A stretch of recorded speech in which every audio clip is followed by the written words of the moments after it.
Já que a gente está falando de economia, Josias, vamos trazer dados econômicos.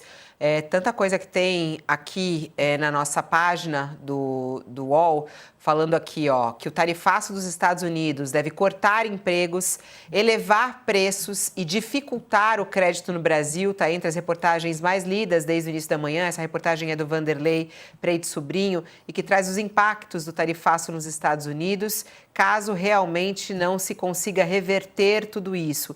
E entre eles, a comida, né? Os preços vão subir. A comida vai ficar mais barata por um pouco tempo, segundo a reportagem aqui. Embora a oferta de alguns alimentos no Brasil deva aumentar com a redução das exportações para os Estados Unidos, o preço não vai cair por muito tempo. Carne de boi, frango, porco, até suco de laranja vão ter um excedente de curto prazo no mercado brasileiro, já que os empresários vão trabalhar para redirecionar isso para outros lugares, segundo a análise do economista Jorge Ferreira. O preço baixo dos alimentos será de curto prazo, segundo eles. Tem outros impactos que podem vir em relação a desemprego, em relação à inflação. Outros pontos também que trazem aqui é em relação à PIB, em relação à oferta de carros no Brasil.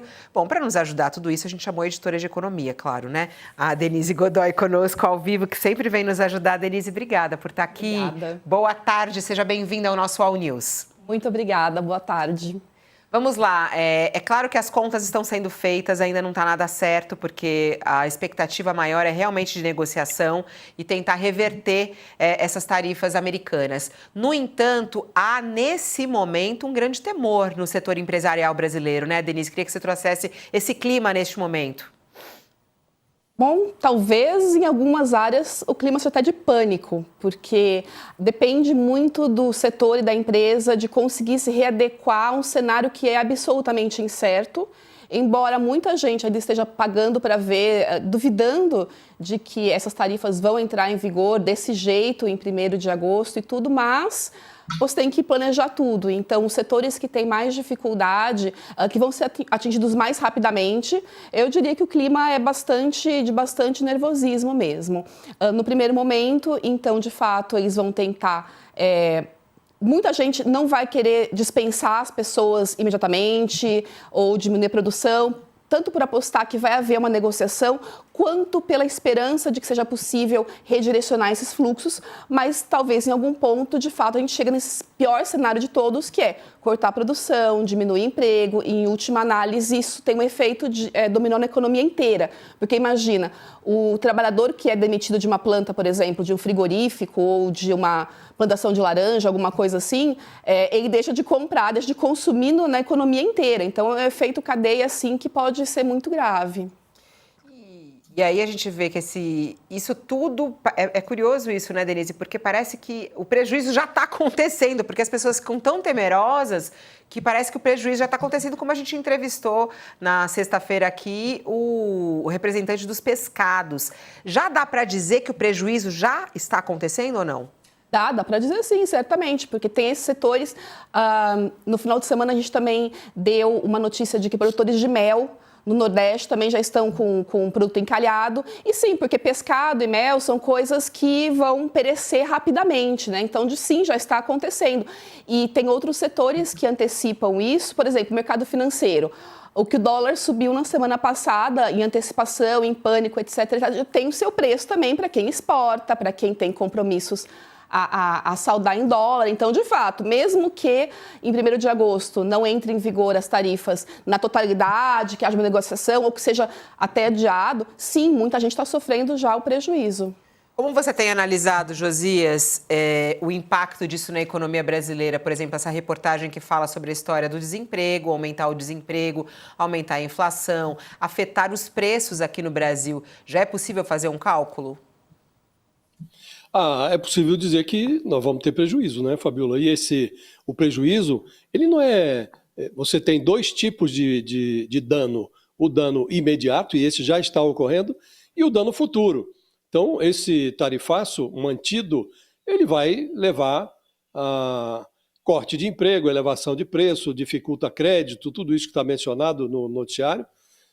Um efeito óbvio sobre a inflação, os juros, o nível de emprego, no limite, haverá um comprometimento até do desempenho da economia, com uma redução do PIB, maior ou menor, dependendo da disposição do Trump de voltar atrás, né?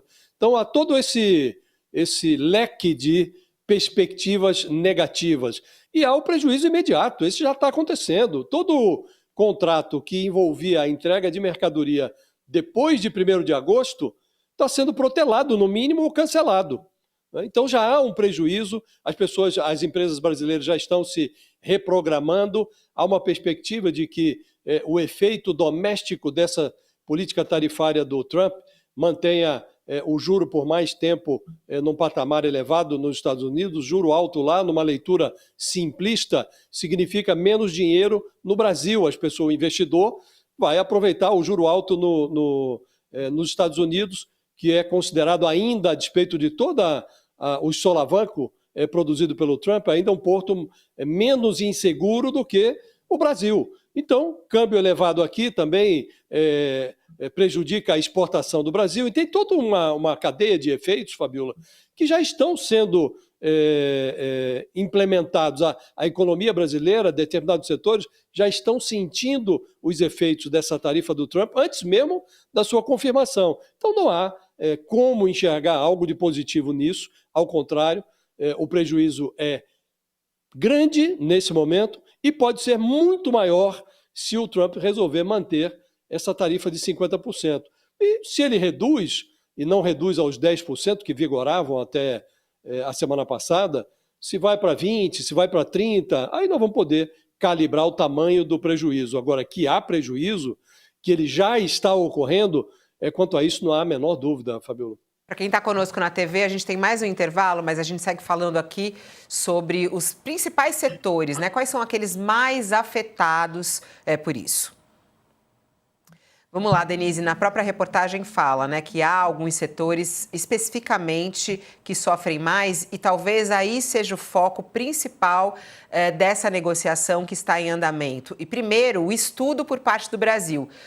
A gente tem falado aqui, o presidente Lula criou um comitê, né, de ministros, teve reunião ontem, inclusive com a participação do presidente do Banco Central, e eles agora começam as conversas com os setores. A nossa reportagem mapeou também esses setores que são mais afetados, e é laranja, café, carne bovina e celulose, é isso, Denise? Sim, é isso. Também depois vai aparecer aço, vai aparecer petróleo, mas com esses setores a conversa agora é ver onde é que dá para apertar, né? Onde é que você consegue ganhar eficiência, talvez, porque se a gente pensar, a negociação tem que ser feita em bases comerciais, né? Então, as questões políticas estão todas fora da mesa. Agora a gente viu essa taxa aí para a Rússia, exigindo que se acabe com a guerra. Então, assim, todas as questões têm que ficar fora da mesa. Aí, na parte comercial, o Brasil agora está estudando junto com os empresários o que se pode oferecer, né? Então, tem que ter conversa com os empresários aqui de como se pode ganhar eficiência para você chegar lá, então, com um produto que ainda seja competitivo, porque também, senão, você perde o mercado lá. Então, tem toda essa conta que essas reuniões com o comitê de empresários e com os setores que são bastante ativos e que eles fornecem para o governo contas e cálculos bastante precisos para ver onde é que você consegue ganhar aqui para fazer alguma oferta, alguma contra-oferta para os Estados Unidos que faça sentido para todo mundo. E aí a gente vê essas negociações que estão em andamento, Denise, elas são fundamentais, aqui ainda em solo brasileiro, né? E a gente vê algo que é muito interessante para o governo, por um lado, de estar mais próximo desse setor produtivo e dos empresários. Como a gente já falou do ponto de vista político, para o presidente Lula, esse ataque do Trump foi um empurrãozinho para que houvesse esse tipo de negociação. Você acha que essa união, talvez, na área econômica possa beneficiar politicamente o presidente Lula? Quer dizer, os empresários agora necessitarem desse acordo com o governo brasileiro para que eles se protejam desse ataque vindo dos Estados Unidos? Sem dúvida, é impressionante, né? Então, esse ataque tem favoreceu a popularidade do governo de forma geral, está até aproximando talvez do Centrão, que também está aí mais mobilizado a encontrar uma solução, e com os empresários, que o governo perdeu o apoio do empresariado ao longo do tempo, assim, muito fortemente.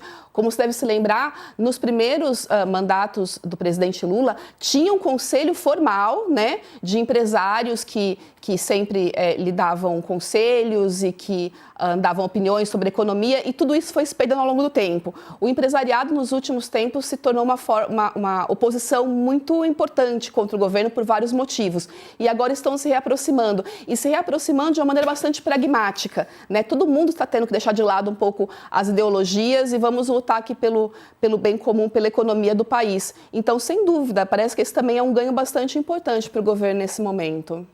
O que a gente tem ouvido muito também, né, Denise, é buscar novos mercados. E aí também essa aliança entre o governo e os empresários, né? Estamos voltando aí para quem está conosco na TV, todo mundo junto agora, 12h e 43 minutos. Estou até acompanhando o mercado financeiro neste momento. A gente segue nessa oscilação, né? O dólar comercial em alta neste momento, de 0,40%, cotado a R$ 5,57. Bolsa de Valores de São Paulo em queda de 0,07%. Acredito que é isso que está agora, neste momento, no mercado financeiro. Você acha que ainda é essa repercussão das tarifas, Denise, a reação do mercado? Sim, tem bastante. O mercado, ele antecipa muito, né? E o mercado trabalha muito em cima de medo. Então, do medo do que vai acontecer. Os movimentos não têm sido muito pronunciados, exceto no dia seguinte, né, ao anúncio, mas porque tem muita incerteza. Tem gente que é mais otimista, mais pessimista, mas, de fato, a principal variável que está influenciando o dólar e a Bolsa nesse momento é o desfecho dessa briga comercial. Mas, como você diz, talvez uma coisa boa que saia disso tudo é os empresários e todos os países olhando mais para o lado e tentando formar alianças e diminuir a dependência em relação dos Estados Unidos, que é um efeito ruim para eles, né, para os Estados Unidos e tudo, mas que para os outros países talvez seja bom. Então,